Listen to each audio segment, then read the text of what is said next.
Paano ko ginawa yung Boga Flash? Same lang din siya sa Boga pero maliit lang. Ito siya same size sa Aqua Flash kaya tinawag ko siyang Boga Flash. So ayan guys, ang water bottle. Bumili ako sa Mr. DIY. Ayan yung size niya. So malambot siya. Hindi siya malutong. Kunin nyo yung hindi malutong para hindi siya sumabog. Magkaroon ng expansion. Ganyan. So ngayon yung lighter ay 10 pesos lang yan. Yung Cricut lighter. 10 pesos lang ito. Then yun, marami namang wirings dyan sa bahay natin. Saka yung ginamit kong wiring sa loob, yung telephone line. Ito. Yan. Makapal kasi yan, saka matibay. Hindi din agad kinakalawang kasi gawa yan sa asero. Then ayun. So ganyan yung pagkagawa sa kanya. Gumamit lang ng glue stick. Ito lang yung sample, bibigyan ko lang kayo ng idea sa mga gumagawa ng Boga, kayang-kaya nyo to as in. Para gusto nyo mas matibay, pwede nyo ilagay ito sa loob ng PVC. Yung body part na yan, pwede nyo ilagay para mas safe kayo. At ganun. So bakit may butas yung takip? So dito na magsisimula yung paano natin siya ginagawa. Kasi sa Boga mahaba eh. Ito maiksi lang. Ito yung takip. Bubuksan ko medyo mo. Ayan. So binutasan ko siya. So dito natin makukuha yung mechanics niya kung paano siya sumasabog. So ayan, di ba? So nakabili na tayo ng lahat. Ay, hindi pa pala tayo nakabili ng, bibili ka pa ng denatured alcohol. Ayan. So 45 pesos. And spray bottle 21 pesos. Meron ka ng tatlo. Okay. So yung glue stick just in case na may masira. Ganyan lang. Ngayon, kailangan mo ng plastic. Ayan, ito yung ilalagay natin sa takip. Ito yung magkakos ng malakas na pagsabog. Saka, depende rin sa spray na ilagay mo sa loob. Ginagawa ko 3 hanggang 5. Tapos, 2 layer. Ayan, 2 layer yan. Double bag.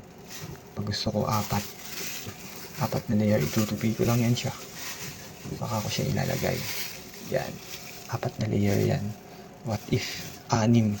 Diba? Sobrang lakas nun. Mas malakas yun. Huwag lang talagang ilagay mo yung makapal na plastic. I mean, yung kapal niya lumampas na sa kapal ng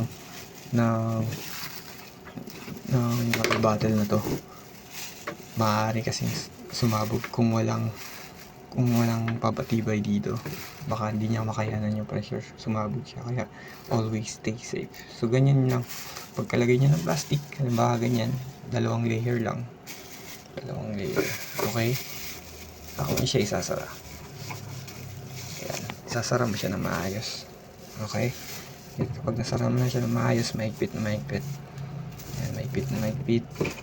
Saka mo siya i-trigger. Yan. Hindi ko siya pwede paputukin ngayon. Kasi nga tulog yung mga kapitbahay namin.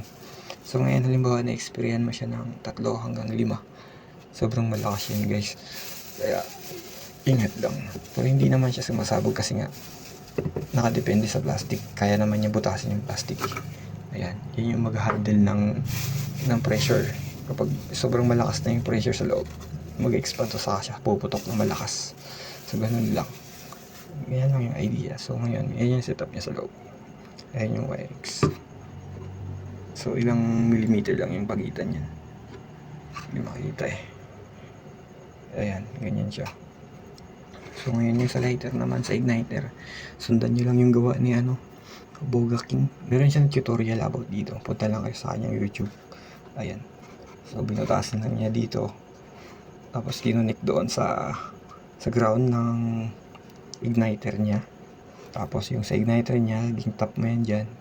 Tapos ayun na, add ka ng wire para i-extend papunta dito. Yan, kakaroon yan. Kapag gagawa kayo ng Boga Flash dito sa taas, huwag dito sa hulihan, kasi dito mas maganda para yung takbo ng apoy pag ganyan, tapos babalik. Pag nag-apoy dito, ganyan pabalik para mas malakas yung pressure. Kaya pag ang mangyayari, ang tendency niyan, yung plastic na nilagay mo dito, mag-hold siya pressure kapag sobrang malakas na yung pressure saka siya sasabog. So ang mangyayari is parang magiging ganito na itsura niya. Yan, ganyan. Para sa akin guys, safe siya.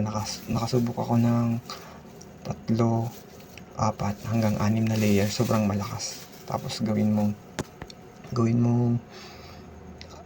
na spray hanggang 5. Yun lang. So gets mo na. Na-explain ko naman sa mga gumagawa dyan ng boga, alam nyo na yun. Ito yung idea kung paano ginagawa yung boga flash. So sobrang maliit lang siya, sa matipid siya kumpara sa mga ginagawa nyo na boga na mahaba na PVC. Saka mas malakas to, sinasabi ko sa inyo. Pwede nyo gamitin yung makapal-kapal na plastic, isang layer ng plastic ng mangwan, halimbawa lang, ganun. Sobrang malakas yun guys. Basta may nakita akong gumagawa, sobrang malakas yung ginawa nyo, ganun.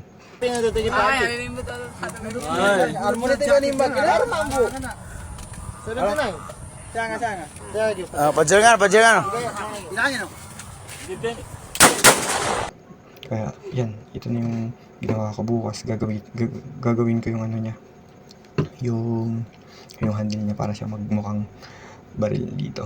Kakabitan ko yan siya dyan. Saka ko siya i-sprayan ng pintura. Ganun lang. So ayun, sana na-gets nyo yung idea na paano siya ginagawa. Always stay safe. Saka yun, kung wala kayong tiwala sa garapon, piliin nyo yung malambot siya, yung makunat, yung garapon o yung water bottle para mas maganda siya gamitin. Saka yung kung gusto niyo mas matibay, ilagay niyo siya sa loob ng PVC. Basta kung ano yung kasya. Ganun lang. Maraming salamat. Sana yun, mas makatipid pa kayo. Yun lang.